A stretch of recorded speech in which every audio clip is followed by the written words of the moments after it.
Eto nga ang sinabi ni Sir Jack na pinagpepiestahan ng mga ulupong ng mga tanso vlogger. Kasi nasaktan sila dito eh. Yung uso na yan eh. Yan ang biglang sa FB ko eh. Sabi ni Sir Jack dito, nasa Pilipinas na ba si future President Sara Duterte? Pakisabi umuwi na. Baka kasi anytime soon iproklaman na siya bilang presidente. Ayos. So sobrang maraming nanggigigil ngayon dito kay Sir Jack. Bukod sa hindi nga nila kayang asarin at hindi nila rin kaya sa debate or sa argumento, ngayon ay pinagtutulong-tulungan din to si Sir Jack ng mga tansu vlogger. At tayo nga may may supuinan na. Congratulations na Sir Jack. Parehas na kayo ni Banat Bay. Congrats. Isa ka na talagang ganap na banateros. At abang-abangan nyo rin ng mga susunod pang mga miyembro ng Banateros Brothers.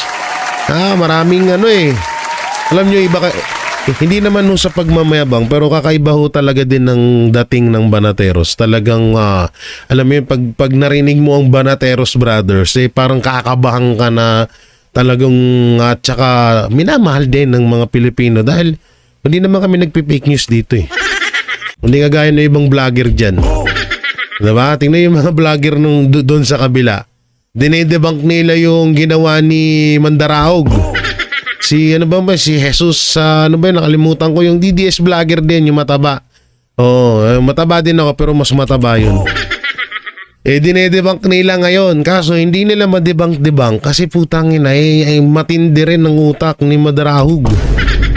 Tama ba yung bigkas ko sa pangalan niya, Madarahog? So talagang bumulatlat kasi at bumulgar yung mga ghost project ng mga Marcos doon sa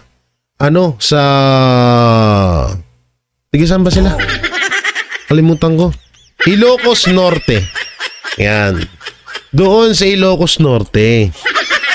Etong mag-amang Marcos ay may mga ghost project at may mga iniwang mga proyekto pala lalo na sa distrito ni Sandro Marcos. So binulgar yun ni Madarao ngayon dinedebunk ng mga ulupong ng mga vlogger dun. Wala din, mas lalo lang din nilang pinatunayan na totoo nga yung sinabi ni Madarao, di ba? So ganyan din yung ginagawa kay Sir Jack ngayon. At nakakatawa na nga lang mas uunahin pa nilang pag-aksaya ng panahon ng